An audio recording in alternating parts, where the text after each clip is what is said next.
Olá pessoal, sou o pastor André, aqui da comunidade Cristo Redentor, no bairro Três Vendas de Pelotas. Nós estamos hoje então começando mais um projeto com o primeiro podcast aqui da nossa comunidade, sempre tratando sobre algum assunto interessante para a vida da nossa comunidade, dos nossos membros, daqueles que estão ao nosso redor. Hoje estamos aqui com o nosso colega, nosso amigo, irmão pastor Cláudio Santos, que também fará uma saudação inicial então para vocês. Olá gente, com muita alegria estar com vocês e estar nesse primeiro podcast, esse projeto da comunidade aí. Pastor Cláudio, seguinte, a gente já se conhece, mas conta um pouquinho para nós como é que funciona a capelania, o que é a capelania hospitalar aqui no nosso distrito e como ela funciona. Bom, o trabalho da capelania hospitalar ele é um trabalho assim já bastante consagrado no nosso meio. Ele já está completando 14 anos aqui na cidade de Pelotas, né? E ele a capelania hospitalar em si ele é um trabalho que basicamente é um trabalho de visitação pastoral. É um trabalho que também às vezes é chamado de visitação religiosa, ou às vezes dentro do meio da saúde eles chamam de espiritualidade, alguma coisa assim nesse sentido, né? Mas basicamente é um trabalho de visitação pastoral, de acompanhamento pastoral, né? E a gente sabe, né, pastor André, isso aí, nas comunidades a gente sempre ouviu isso, né? As pessoas adoram visitas pastorais, né? E no meio do hospital, da hospitalização, onde é que está envolvido muitas vezes uma questão de saúde, e algumas dessas vezes são questões sérias, também há as alegrias, como por exemplo o nascimento de um filho, né? Mas há outros momentos mais difíceis. As pessoas se sentem bem e gostam de serem amparadas com a palavra pastoral, com a palavra de Deus, né? Com a consolação, com uma oração e esse projeto, né? Mas a capelania hospitalar ela também tem outros trabalhos que acompanham, porque há 14 anos, já desde que foi iniciado, as coisas foram se multiplicando. Então a gente tem aqui em Pelotas, né, muitos já conhecem bem esse trabalho, a gente tem a questão a gente tem um pessoal que gerencia isso, que é chamado tipo a comissão da capelania, que é uma parte mais administrativa. A gente tem os voluntários, que é essa parte justamente de cantar nos hospitais, de fazer um momento assim, perto do Natal, perto da Páscoa, perto do Dia das Mães, perto do Dia dos Pais, perto do Dia do Amigo, né? Que agora, claro, em meio à pandemia tá tudo diferente, mas nos outros anos a gente levando ali um pouco de alegria, um pouco de envolvimento às pessoas, e aí não só aos enfermos que estão ali, mas aí os profissionais da saúde também, né, com eles, né? E outros projetos também, como o projeto de doação de sangue, né, que é a Regina Ville, que é a nossa voluntária nessa área, projetos que aí eu acho que talvez a gente pode deixar para um outro podcast da questão de uma casa de passagem, e aí todos os outros trabalhos que são envolvidos, né? Aqui, inclusive, a comunidade de Três Vendas, né? Muito envolvido nisso aí. A parte de ranchos também, de ajudas sociais, dessa parte que muitas vezes quando a família é atingida pela doença, né? Em outro lado também acaba estourando essa questão social, né? Que às vezes aquele que fica doente ou aquela que fica doente justamente é o provedor da família, né? Então basicamente é isso aí, assim, resumidamente. Eu acho que posso até ter me esquecido de alguma coisa, mas basicamente é isso, assim, de uma forma geral, o trabalho que a gente desenvolve aí, né? Isso, e falar assim, meio à pandemia, esse período difícil que a gente vive, certamente muita coisa está diferente, principalmente, talvez depois a gente fale um pouquinho sobre a dificuldade social hoje, que as pessoas enfrentam e econômicas, né? Mas ali no hospital propriamente dito, o trabalho de visitação e tal, como está sendo desenvolvido agora nesse período mais complicado, um pouquinho esse período de pandemia? Mudou muito, né? Mudou bastante, assim como nas congregações também as coisas mudaram, né? Dos cultos presenciais e tudo mais. No começo, nenhum hospital estava permitindo a visitação, como até agora visitação de familiares e tal não é permitido, né? São só os cuidadores, e assim mesmo é um grupo bem pequeno de cuidadores. Acho que, se não me engano, a maioria dos hospitais aí em Pelotas no máximo 2 pessoas podem trocar, né, durante o dia para cuidar dos pacientes. E durante um período inicial justamente não havia a possibilidade dessas visitas, e depois surgiu inclusive da demanda do próprio hospital, né? Porque a gente tem a a parceria com o PID, que é o Programa de Internação Domiciliar, e com um projeto de cuidados paliativos do Hospital Escola.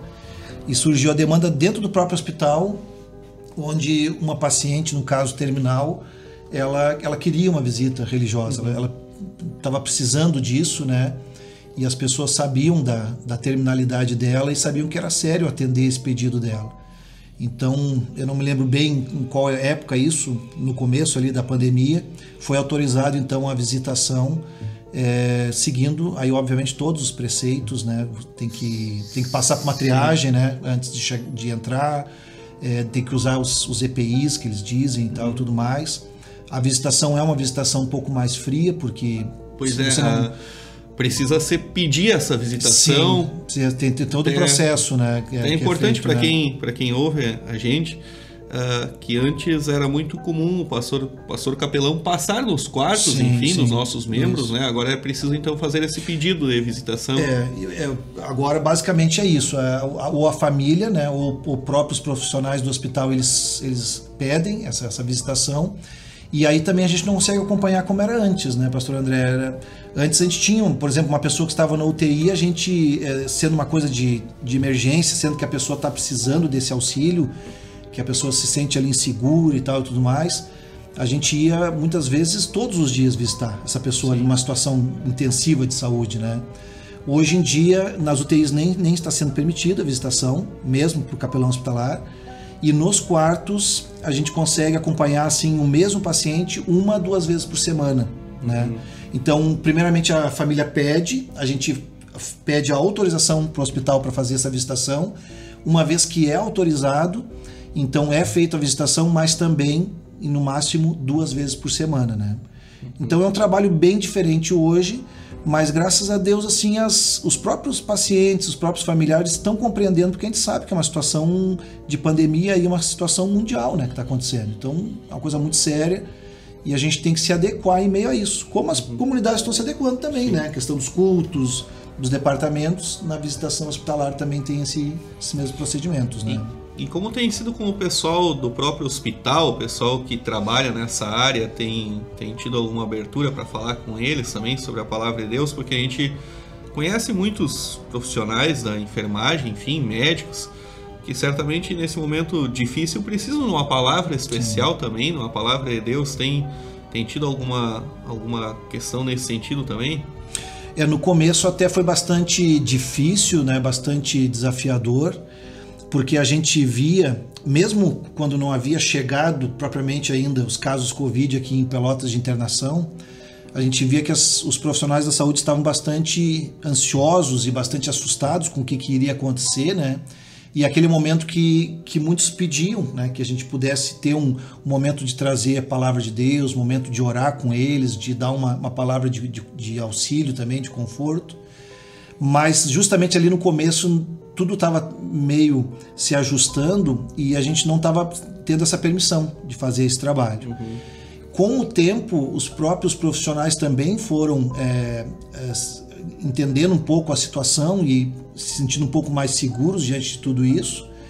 E aí, com o tempo, foi permitido um pouco essa entrada. Então, em algumas vezes eu fui inclusive na UTI de alguns hospitais aqui de Pelotas, a pedido da chefia de enfermagem, para trazer uma palavra no início ali do plantão deles, ter um momento rápido com eles ali, né? Em outros momentos também com outros profissionais do PID e tudo mais, a gente teve esses momentos, essas aberturas. Mas o que aconteceu muito, e isso foi bastante legal, assim, de muito aconselhamento virtual, né? Realmente, né? Que está acontecendo também nas congregações, né? De muitas pessoas, e ali no caso profissionais de saúde, que ligavam para conversar, né? Ou pelo WhatsApp, através de áudio, escrevendo mesmo, né? Ou às vezes uma chamadinha de vídeo e tal, que a gente conseguia ter essa interação, as pessoas podiam desabafar, a gente podia orar com eles, conversar, né? E o que tem acontecido até hoje também, inclusive até em internações, né? Alguns pacientes a gente tem visitado assim, conversando, né, por vídeo, né, através dos celulares e tal. É uma maneira diferente, mas é uma maneira que leva a palavra de Deus de igual forma, e as pessoas se sentem atendidas também, acolhidas por Deus da mesma forma, né? E tem um projeto muito bacana que, como foi falado antes, a gente tem às vezes acompanhado aqui da nossa comunidade, auxiliado com cestas básicas e tal, que é o projeto do PID. Para quem não conhece ainda e quem talvez não seja tão familiarizado com ele, tem como dar uma palavrinha sobre ele. Sim. Projeto muito bacana de acompanhamento também de pessoas enfermas. O PID é um projeto assim maravilhoso, né? É uma coisa realmente ímpar aqui em Pelotas, né? Ele é um programa de internação domiciliar interdisciplinar para pacientes oncológicos. E paralelo a ele tem o Melhor em Casa, que é um programa também de internação domiciliar para pacientes de outras situações de saúde. Então, aquele paciente oncológico que recebe alta do hospital, ele recebe essa alta para casa, ele continua, né, com uma internação domiciliar, e aí muitas vezes ele vai fazer uma químio ou, né, outros procedimentos, e ele precisa que seja feito a retirada do sangue para fazer exames, ele precisa muitas vezes um acompanhamento com outras medicações, um antibiótico, alguma coisa assim, porque devido à sua saúde ou devido também às medicações, à quimioterapia, ele está abalado. E isso tudo é feito em casa, então, com uma equipe médica, enfermeira, técnico de enfermagem e outros profissionais, como assistente social, e aí vem a capelania hospitalar e também nutricionista e outros profissionais, né? Então é um projeto maravilhoso, né? A informação que eu tenho é que através desse projeto que iniciou, acho que se não me engano fazem 20 anos em Pelotas, que se fez o programa nacional do Melhor em Casa, e aí existem também assim esses pontos, essas parcerias com as congregações, né? Aqui mesmo em Três Vendas a gente é muito auxiliado, né? No projeto o empréstimos de camas hospitalares, né? Projeto de empréstimo de cadeiras de rodas, cadeiras de banho, e outras vezes também os ranchos, né? Que o pessoal recebe. Porque vamos pegar assim, entender uma situação, por exemplo, um paciente lá que é o provedor da casa, do lar, pai ou a mãe, enfim, e ele está ali com um câncer oncológico, está de cama, e a papelada está encaminhando para o INSS, mas isso está demorando agora, né? A assistente social lá do PID está auxiliando, ajudando, mas isso demora. Nesse período de tempo, às vezes não há uma estrutura familiar, nem uma reserva para a família se manter. Então a gente busca esse auxílio aí, né, que seja um rancho. Já teve casos, né, aqui as lideranças da igreja já participaram também, de a gente levar inclusive carne, né, levar frutas, legumes, que é uma família que não tinha nenhuma renda mesmo e iria passar necessidade, então foi auxiliado, né? E mais especificamente agora em meio à pandemia isso cresceu muito, e a gente tem com o auxílio das comunidades aí ajudado mais ou menos uns 70 ranchos mensais, né? Sempre era menos que isso, né? Sim, que projeto bacana. A gente tem tido uma busca grande assim também nos projetos sociais das comunidades, né? Porque assim como muitos dos nossos membros são atingidos, principalmente quando você sofre com alguma doença, com algum problema de saúde, você também passa por uma necessidade financeira, e quem já passou por isso entende também esse lado. Mais alguma outra coisa que o senhor queria colocar para nós?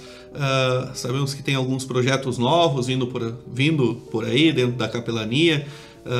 Já temos previsto um outro podcast então para falar um pouquinho sobre isso, mas quiser deixar mais alguma palavra, mais também alguma coisa sobre esse trabalho que é realizado pela capelania, então também aqui em nossa cidade, pode fazê-lo. Bom, para encerrar, então, eu na verdade, a gente poderia ficar conversando aí mais uma hora aí, né? Tranquilo, isso, né? Mais um tempinho. Mas a gente marca para uma próxima, né? Mas a gente tem também há algum tempo que iniciou esse trabalho de um coral, um grupo vocal dentro do Hospital Escola, com os profissionais de saúde dali, que é maravilhoso.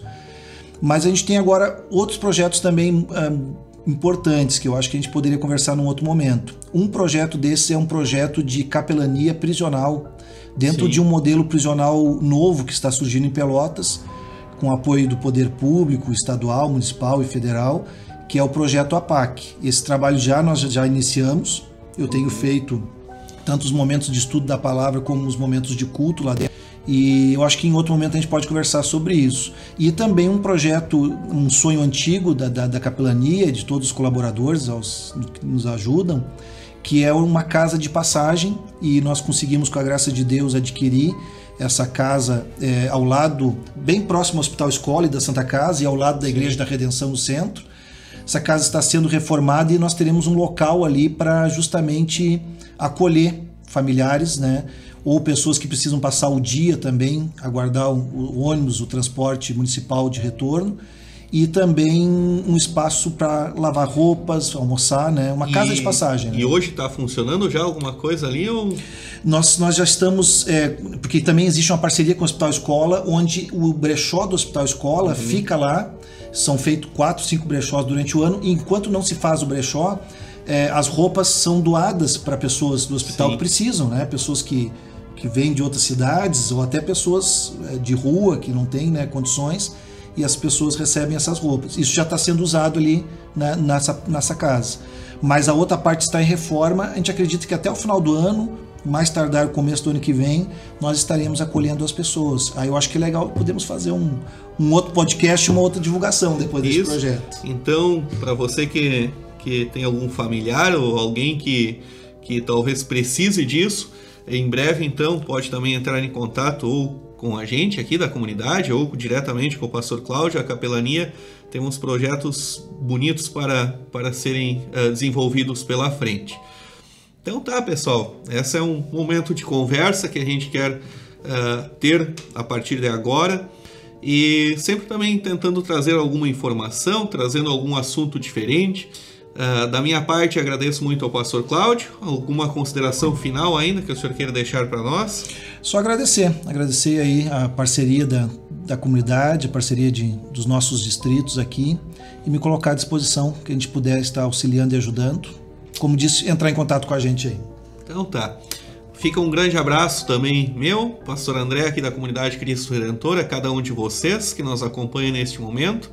E ajude também a divulgar este momento para que assim a gente possa alcançar mais pessoas com a palavra do nosso Deus. Que Deus guarde a cada um de vocês, que Deus te abençoe, cuide e proteja a tua vida hoje e sempre. Amém.